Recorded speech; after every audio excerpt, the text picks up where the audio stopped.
December 20th, 1941. Kunming, China. Dawn. Cold air clung to the valley like damp cloth, the kind that seeped through flight jackets and settled into bone. The sun had not yet cleared the jagged hills when the engines began to turn, slow, coughing revolutions at first.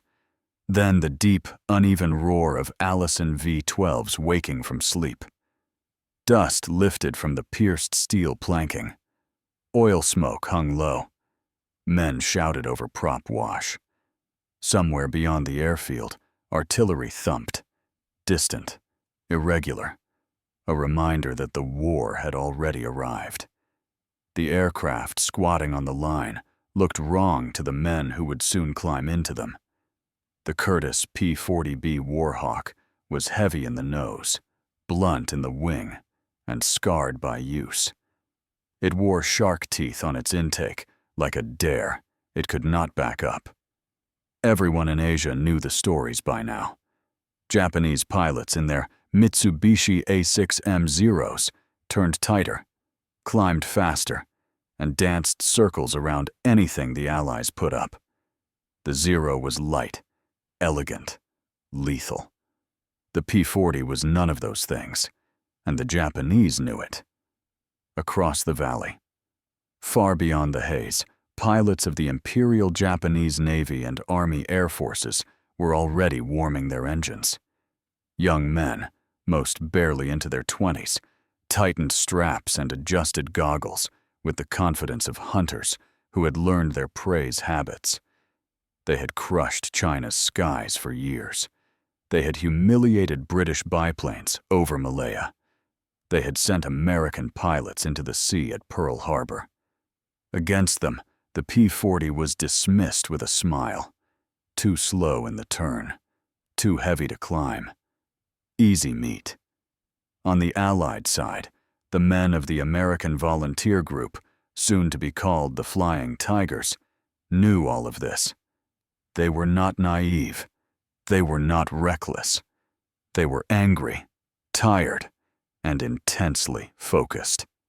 Second Lieutenant Robert Neal, 24, from Wichita, Kansas, stood beside his aircraft and ran a gloved hand along the riveted skin. He had been flying fighters for less than a year.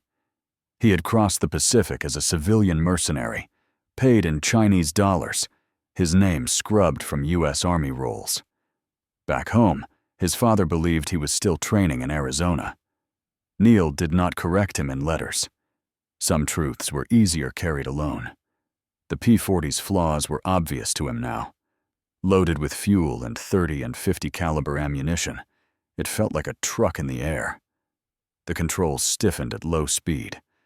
Try to turn with a Zero, and the Warhawk bled energy like a wounded animal. Stall warnings came late. Recovery took altitude. Precious altitude the Japanese would not give. But the P-40 had virtues the Zero did not. It could dive like a stone. At higher speeds, the Warhawk held together. Its wings did not fold. Its control surfaces did not lock. The Allison engine, while temperamental at altitude, delivered brute force in a straight line. And wrapped around the pilot was something the Japanese fighters lacked entirely: protection. Armor plate behind, the seat, self-sealing fuel tanks, a windshield that could stop small caliber fire. The P-40 could be hit and keep flying. Claire Lee Chennault, the man who had built this force from scratch, paced the dirt beside the runway, cigarette burning down between his fingers. He was not a man of illusions. Years earlier, he had studied Japanese tactics and aircraft with an obsessive eye. He knew the Zero intimately. He also knew that American pilots had been trained wrong for this fight, taught to turn and dogfight, to show off agility, to chase the enemy into tight spirals that ended in flame. Chennault had forbidden it. Never turn with them, he had told his pilots again and again, voice flat, eyes unblinking. You will die. Instead, He drilled them in discipline, in teamwork, in altitude, in speed. The tactic was simple, brutal, and unforgiving. Boom and zoom. Dive from above. Fire once. Climb away. Do not linger. Do not chase. If the attack failed, reset and try again. If the Zero tried to follow, it would tear itself apart or run out of energy long before the P-40 did. It was not glamorous flying. It required restraint. It demanded patience under fire. It meant watching a wounded enemy escape rather than risking a turn that would end everything. For pilots like Neil, it meant unlearning instinct. The briefing that morning was short. Japanese bombers had been sighted heading inland, escorted by fighters. Kunming was a target. Again. The Tigers would intercept. Altitude advantage was essential. Fuel was tight. Ammunition limited. There would be no reinforcements. Neil climbed into the cockpit and pulled the canopy shut.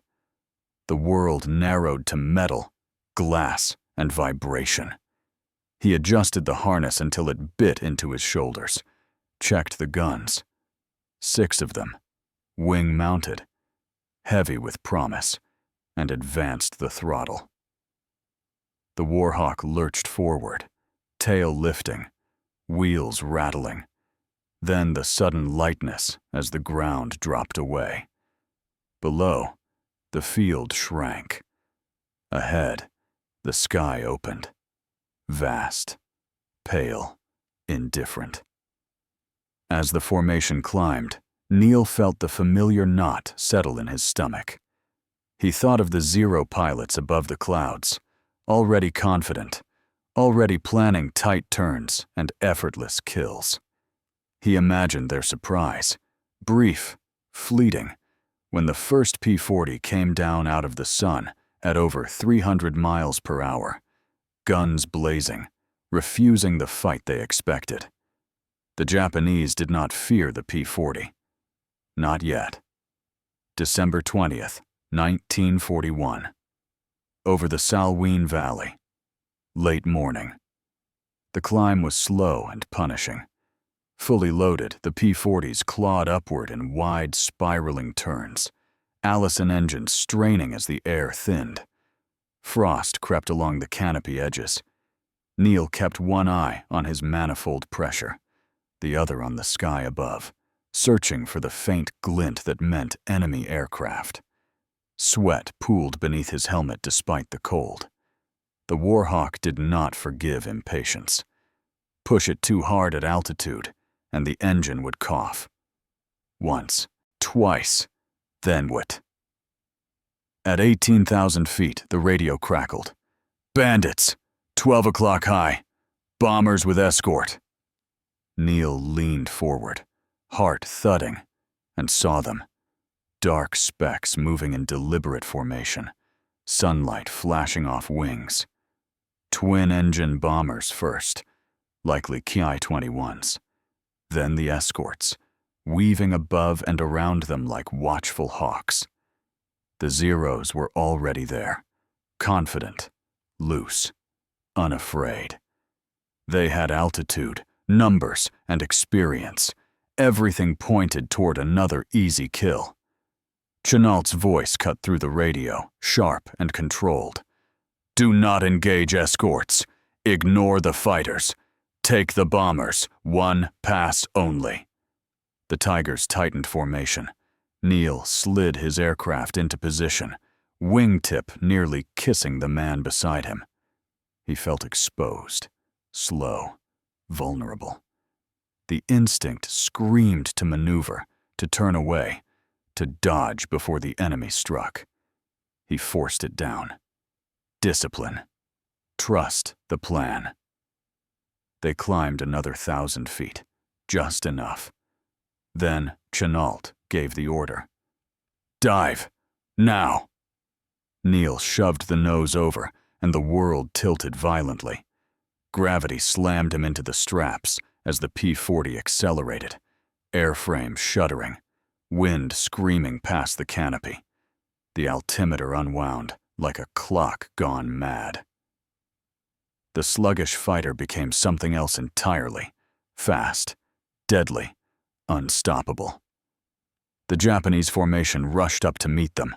Neil centered the lead bomber in his gun sight, fingers tightening on the trigger. At 600 yards, he opened fire. The Warhawk kicked as 50 caliber rounds tore forward in bright streaks.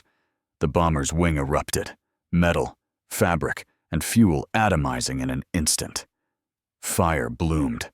The aircraft rolled, nose dropping, crew bailing out into empty air. Neil did not watch it fall. He was already pulling up, already climbing hard, engine howling in protest. Tracers slashed past his canopy. A Zero flashed by, close enough for Neil to see the pilot's goggles, the red sun roundel blurring across his vision. The Japanese fighter tried to follow the climb, tried to turn it into the familiar dance it knew so well. It failed. The Zero stalled first, nose wobbling, wings shuddering. Neil felt the difference immediately.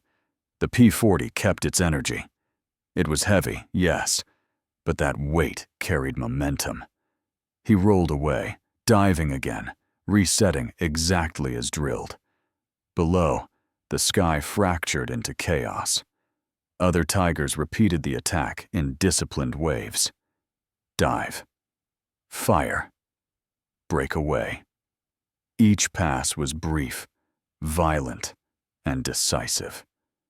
Bombers fell out of formation trailing smoke and flame. Gunners fired wildly, their tracers lagging behind the attackers' speed. The Japanese escorts, trained to lure enemies into turning fights, found nothing to grab. Every time a Zero tightened its circle, the P-40s were already gone, above, below, or miles away. From the Japanese perspective, the fight made no sense. These Americans would not turn. They would not chase. They struck like axes and vanished. Zeros tried to climb after them and lost speed. Others dove too steeply and overshot. The sky, once controlled by elegant maneuver, became a vertical slaughterhouse ruled by gravity and velocity. Neil lined up for a second pass, this time on a Zero that had strayed too far from cover. He dove from above and behind, firing a short burst. The round stitched across the Japanese fighter's fuselage. Pieces flew off. The Zero snapped into a spin, smoke pouring from the engine cowling. For a split second, Neil felt something twist inside him. Not triumph, not relief, but shock. The enemy was not invincible. The Zero could die, and the P-40, dismissed and mocked, had delivered the killing blow. A warning light flashed. Oil pressure dipped. Neil's engine coughed once, just once. He leveled out, throttled back, and felt the Warhawk steady itself. The armor behind his seat rang as a bullet struck it, stopping cold. He exhaled slowly, realizing he had been holding his breath. The Japanese formation broke apart. Bombers turned back, jettisoning loads. Escorts scattered, no longer confident, no longer laughing. The Tigers regrouped above the valley, counting aircraft, counting fuel, counting the living. This was not luck. This was method. And for the first time in the war, Japanese pilots were forced to confront a truth they had not considered. The P-40 was dangerous, not because it matched the Zero, but because it refused to play the same game. January 1942. Southern Burma. Early afternoon. Weeks had passed since Kunming, but word traveled faster than aircraft. Japanese pilots talked. So did their commanders. The Americans flying with shark teeth on their noses were no longer an amusing curiosity. They were a problem. The P-40 had not changed.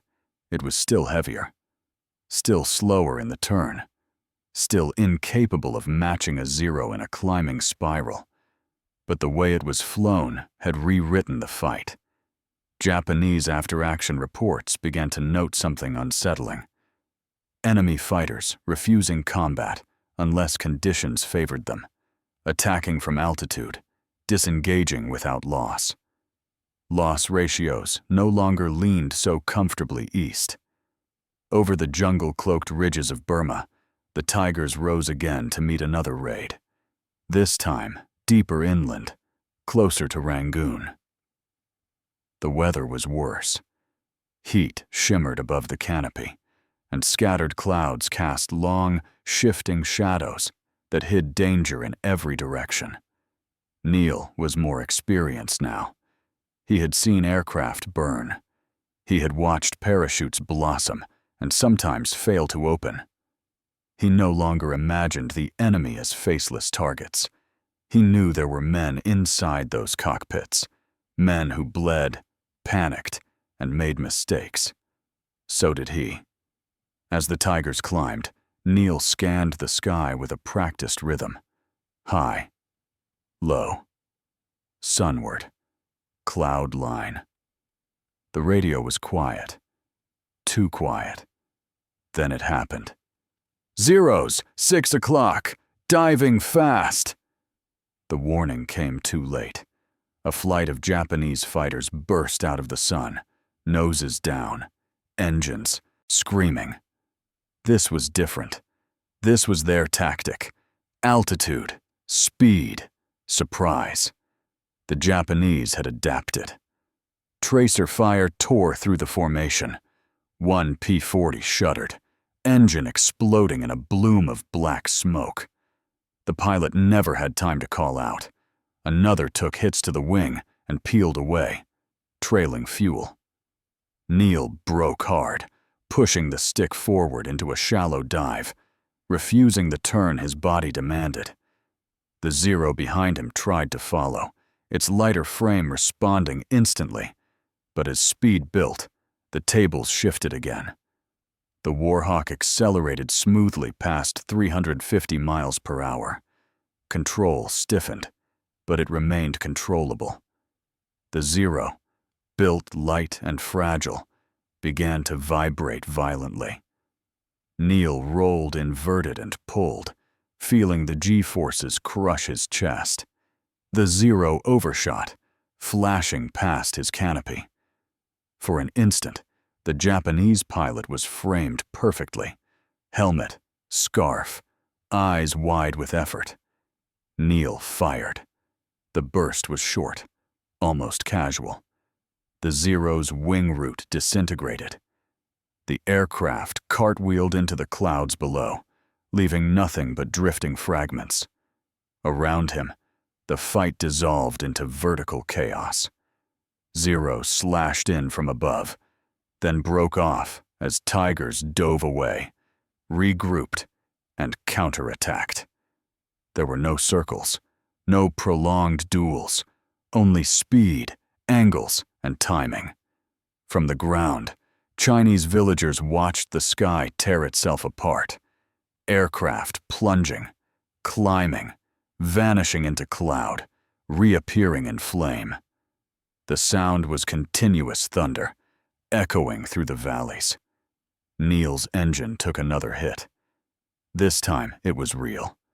Oil sprayed across the windscreen, turning the world into a blurred smear of jungle green and sky blue. He wiped at it with his glove, barely clearing a narrow arc to see through. Fuel gauge low, engine temperature rising. He was alone. A Zero slid into view off his left wing, keeping distance, waiting. The Japanese pilot knew now. He did not rush. He understood the danger of getting close to a P-40 at speed.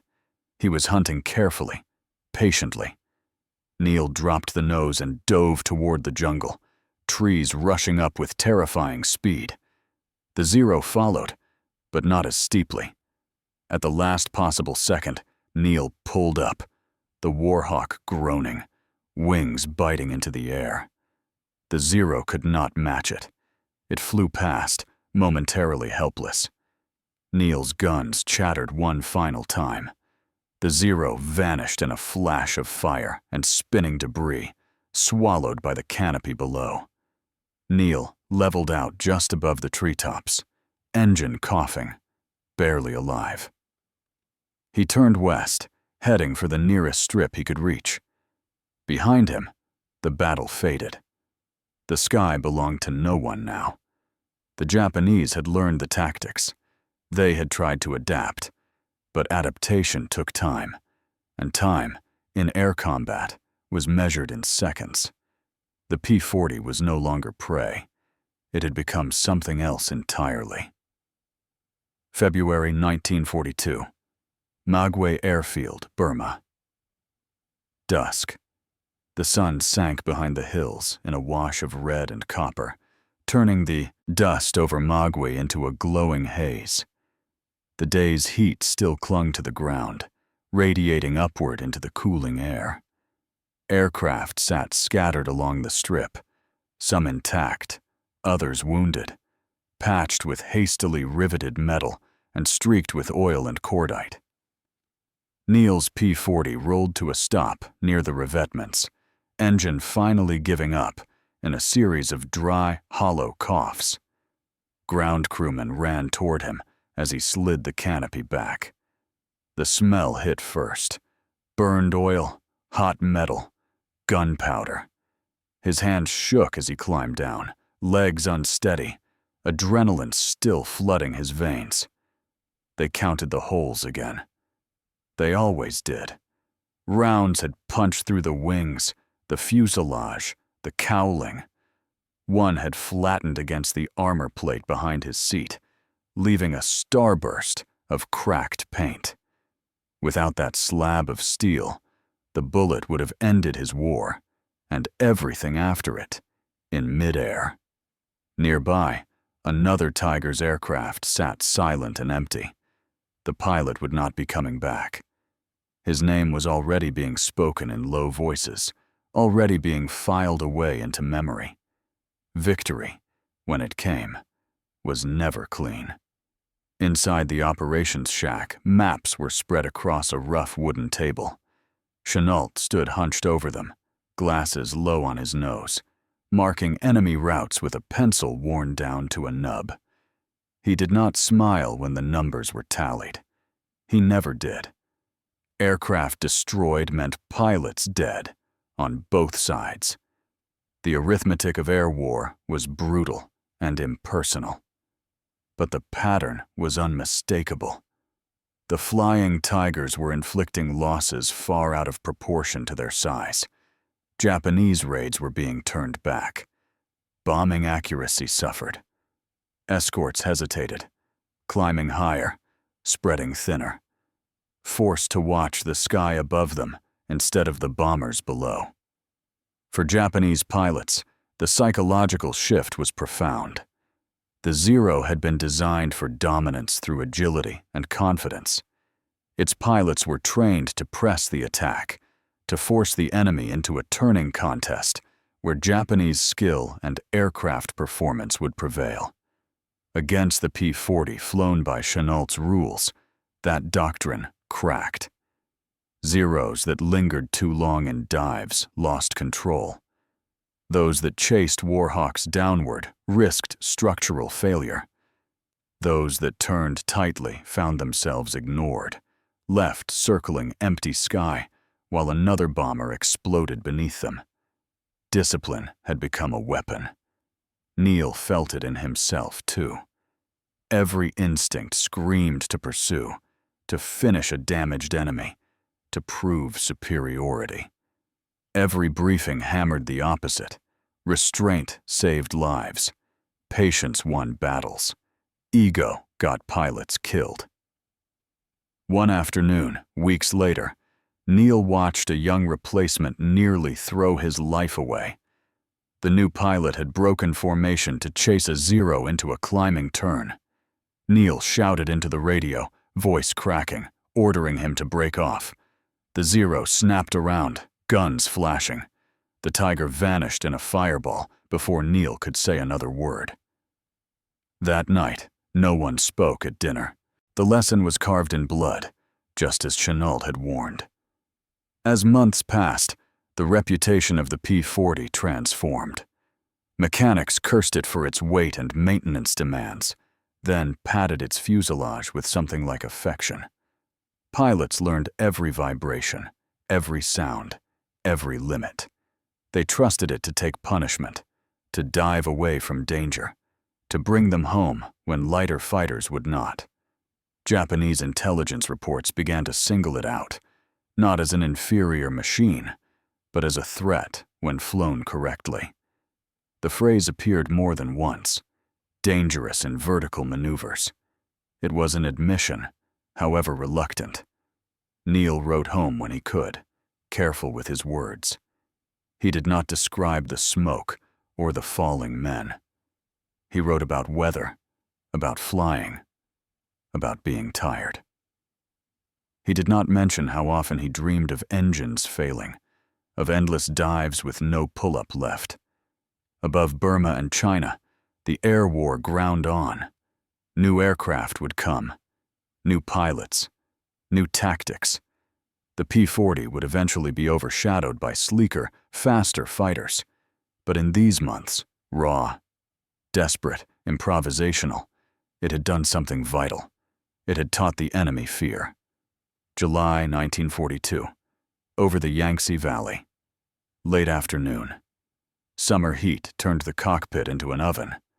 Sweat ran down Neil's spine as his P-40 cruised at altitude, the engine's steady vibration now as familiar to him as his own heartbeat. Below, the river coiled through the land like a dull silver blade. The war had moved on. New fronts, new aircraft, new names filling the newspapers. But here, the lessons learned in blood still governed every decision in the sky. The Japanese came again, as they always did. This time, the formation was tighter. The escort stayed higher. The Zeros no longer scattered at the first sign of contact. They had learned, partially. They respected the dive now. They watched the sun. They anticipated the first pass. But respect was not mastery. Neil and the remaining Tigers climbed into position, the routine almost ritualistic. Altitude first, sun at their backs, engines carefully managed, no wasted movement. When the order came, it felt less like a command and more like a release. They dove. The speed was still there. The violence, too. A Zero tried to break upward, misjudging the closure rate. Neil's guns found it cleanly. The aircraft folded in on itself and vanished into smoke. Another Japanese pilot resisted the urge to turn, extending away instead. For a moment, Neil considered pursuit, then broke off, exactly as trained. Survival over pride.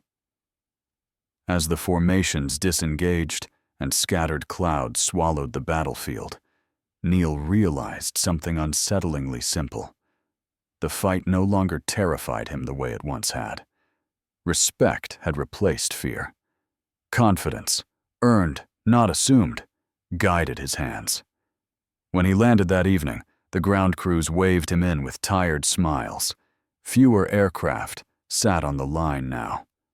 Fewer men, the Tigers, were being folded into the U.S. Army Air Forces, their unofficial war coming to an end.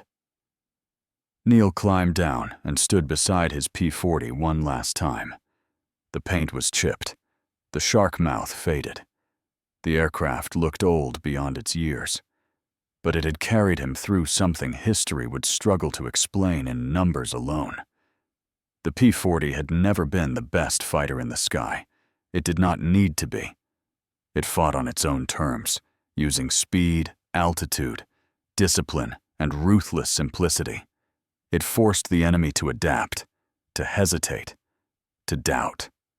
In a war defined by technological leaps, it proved that tactics and training could bend reality just as surely as engineering. Japanese pilots would remember it not for elegance, but for the sudden, unstoppable violence of its attacks, the way it appeared from nowhere, struck without warning, and vanished before retaliation could take shape. Years later, long after the engines fell silent, Neil would struggle to explain it to those who asked. He would talk about gravity, about patience, about refusing a fight you could not win and choosing the one you could. In the sky over China and Burma, the P-40 had taught a simple, brutal lesson. Agility was not everything, and fear, once learned, was hard to forget.